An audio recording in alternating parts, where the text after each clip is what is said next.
World cup 2023 जिसका पाकिस्तान का squad सामने आने के बाद ये बातें की गई थी कि जनाब ये टीम जो है ये वर्ल्ड कप 2023 जीतने की सलाहियत नहीं रखती। इस स्क्वाड के अंदर 2 से 3 नॉन डिजर्विंग प्लेयर जो हैं उनको यारी दोस्ती की बुनियाद पर सिलेक्ट किया गया है और इमाद वसीम, मोहम्मद आमिर, सरफराज अहमद जैसे जो बड़े नाम हैं उन नामों को लेकर यह चर्चा हो रही थी कि इनको हर सूरत हो वर्ल्ड कप 2023 का जो पाकिस्तान का 15 रुकनी स्क्वाड है उसका हिस्सा होना चाहिए। अगर आप मोहम्मद आमिर, इमाद वसीम और सरफराज को इंक्लूड नहीं करते तो फिर आपको इब्रार अहमद जो लड़का है जो लेग स्पिनर है उसको हर सूरत जनाब पाकिस्तान का जो 15 रुकनी स्क्वाड है उसके अंदर शामिल किया जाना चाहिए। लेकिन अब जिस तरह से पाकिस्तान टीम की परफॉर्मेंस सामने आई है वर्ल्ड कप के दौरान 5 में से 2 मैचेस नेदरलैंड और श्रीलंका के खिलाफ पाकिस्तान जीतता है और उसके बाद मुसलसल 3 शिकस्तें जो हैं वो पाकिस्तान की टीम इस वक्त खा चुकी है। लेकिन इस वक्त जो खबर सामने आ रही है वो ये है कि वर्ल्ड कप 2023 के फौरन बाद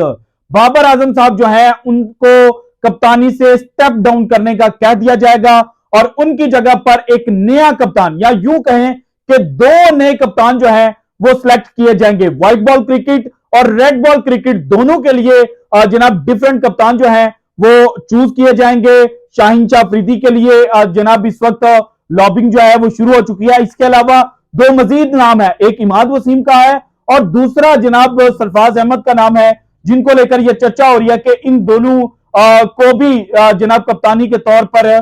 देखा जा सकता है। जबकि जो शान मसूद हैं जो पाकिस्तान के ओडीआई क्रिकेट का जो सेटअप है उसका हिस्सा नहीं है, उनके हवाले से भी ये चहमगोइयां हो रही हैं कि जनाब उनको भी पाकिस्तान टीम का व्हाइट बॉल का जो कप्तान है वो बनाया जा सकता है। सो इस वक्त जो खुफिया मीटिंग्स चल रही हैं उनकी डिटेल्स क्या है और किसकी कप्तानी जनाब सेहरा जो है वो उसके सर पर बांधा जा सकता है, सारी डिटेल्स जनाब हमारे तक पहुंच चुकी हैं। 1 बाय 1 आपके साथ शेयर करेंगे। इमाद वसीम और मोहम्मद आमिर की जो पाकिस्तान क्रिकेट टीम का ओडीआई सेटअप है उसमें जो वापसी है इसके हवाले से भी एक ग्रीन सिग्नल जो है वो मिल चुका है, वो भी आपके साथ शेयर करूंगा। और क्या मोहम्मद आमिर जो है वो अपनी रिटायरमेंट वापस लेंगे या नहीं, इसके ऊपर भी जनाब आज की वीडियो में मैं आपके साथ डिस्कशन करूंगा। इसके अलावा जनाब जो पाकिस्तान का सपोर्टिंग स्टाफ है, जो कोचिंग पैनल है और मीडिया मैनेजर जो है या मीडिया मैनेजर को भी अगर साइड पर रखा जाए तो जो ओवरऑल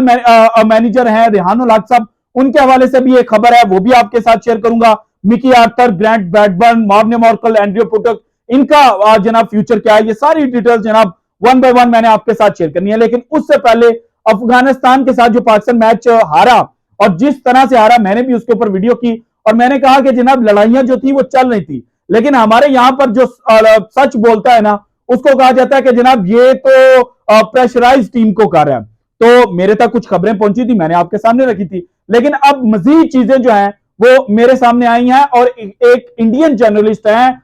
हिमांशु प्रेग, उन्होंने बकायदा जनाब जो फैक्ट्स है उनके साथ चीजें शेयर की हैं कि जनाब पाकिस्तान के कैंप में इस वक्त चल क्या रहा है। तो उन्होंने लिखा, उन्होंने ट्वीट करते हुए लिखा कि जनाब जब 32वां ओवर पाकिस्तान की इनिंग का बॉलिंग इनिंग का खत्म होता है तो उसके बाद उसामा मीर, इफ्तिखार अहमद, शादाब और रिजवान जो है ये आपस में एक छोटी सी मीटिंग जो है वो करते हैं और वहां पर कुछ चीजें जो है वो डिस्कस की जा रही होती हैं। अब जनाब यहां पर बाबर आजम का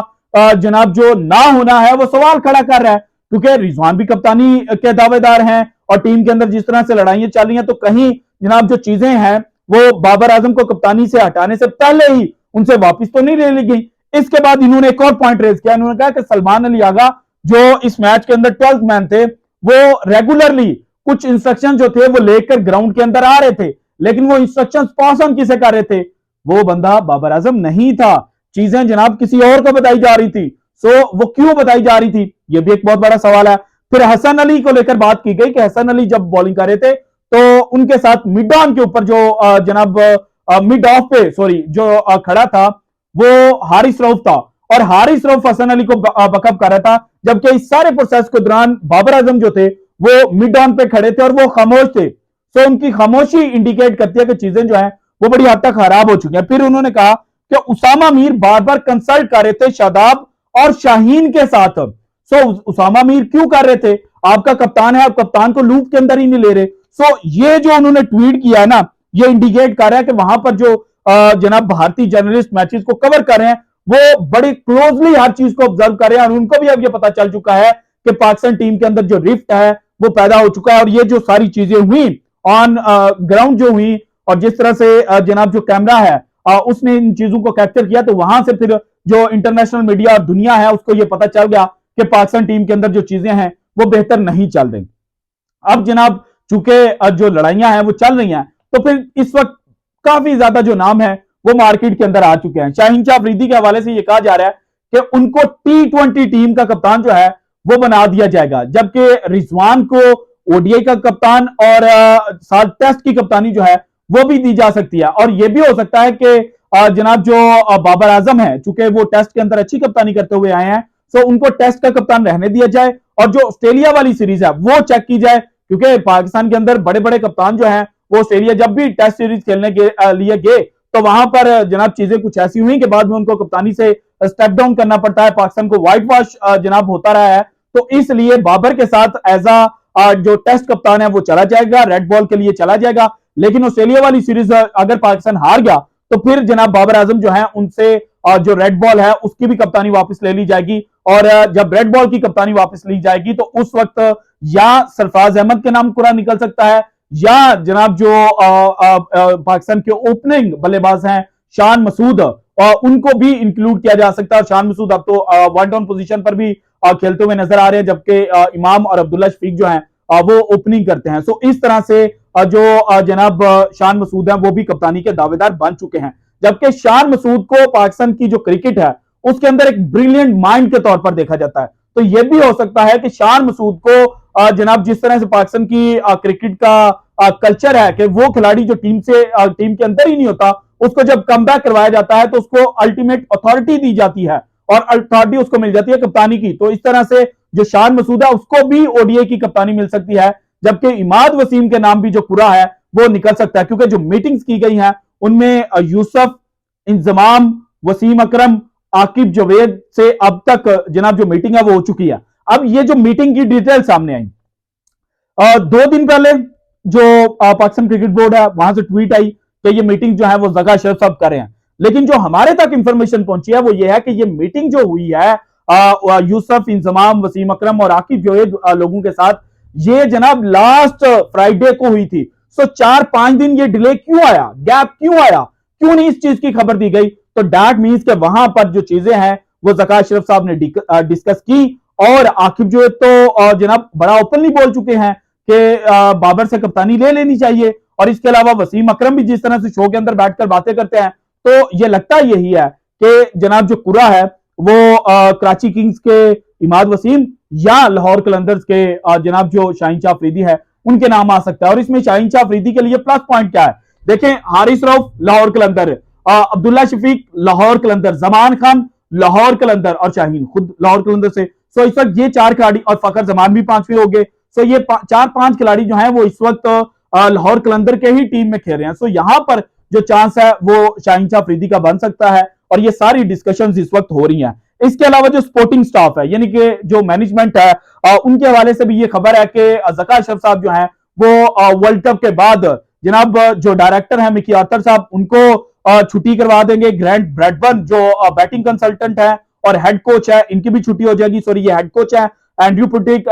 बैटिंग कंसल्टेंट है, इनकी भी छुट्टी हो जाएगी। मॉर्ने मॉर्कल जो है वो बॉलिंग कोच है, इनकी भी छुट्टी हो जाएगी। और उमर गुल जो है उनकी में भी वापसी हो जाए, और यूसुफ जो है वो भी बैटिंग कंसल्टेंट के तौर पर पाकिस्तान की जो नया सेटअप बनेगा उसके अंदर वापस आ सकते हैं। जबकि वकार यूनस का भी किसी हद तक नाम लिया जा रहा है कि उनकी भी वापसी हो सकती है, क्योंकि वकार यूनस के भी जो टर्म्स हैं वो जका अशरफ साहब के साथ अच्छे रहे हैं। जबकि मिसबा के नाम जो है वो भी जेरे गौर है कि शायद मिसबा को भी पाकिस्तान टीम के कोचिंग सेटअप में जो नया पैनल बनेगा उसके अंदर जो कुछ जिम्मेदारियां हैं वो दी जा सकती हैं। इसके बाद आ जाए जनाब इमाद वसीम। इमाद वसीम को पर्सनली अगर मैं अपनी जगह पर बात करूं तो जब मैंने कादिर ख्वाजा साहब के साथ बात की थी, वीडियो की थी, तो मैंने उस वक्त इमाद वसीम का नाम लिया था कि आपको इमाद वसीम को इंक्लूड करना चाहिए था। सो पर्सनली मैं समझता था कि इन पिचेस के ऊपर और इमाद वसीम को जिस तरह से टीम से आउट हुआ है, अगर वो कम बैक करता तो उसके अंदर एक जनाब जो भूख है रन करने की, मैचेस जितवाने की, वो मौजूद होती। तो इमाद वसीम पाकिस्तान के लिए प्लस पॉइंट हो सकता था। सो अब जनाब जिस तरह से सेंट्रल कॉन्ट्रैक्ट के अंदर इमाद वसीम को सी कैटेगरी दी गई थी, तो वहां से पहले ही चीजें इंडिकेट कर रही थी कि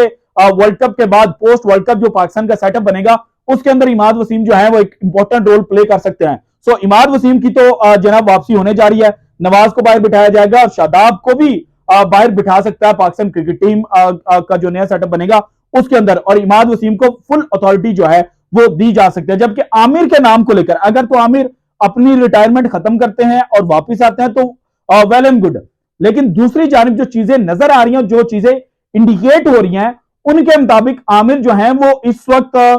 जनाब पाकिस्तान क्रिकेट टीम में वापस आना ही नहीं चाह रहे। वो टीवी के ऊपर बैठकर तो बातें करेंगे कि जनाब मैं तो तैयार हूं, लेकिन वो जनाब जब ऑफिशियल बात आएगी, जब प्लान्स को इंप्लीमेंट करना होगा, तो वहां पर वो डंडी मार जाएंगे। और आमिर के लिए कुछ और फ्यूचर गोल्स उन्होंने सेट कर रखे हैं। उन्होंने जनाब जो फ्रीलांस क्रिकेट आजकल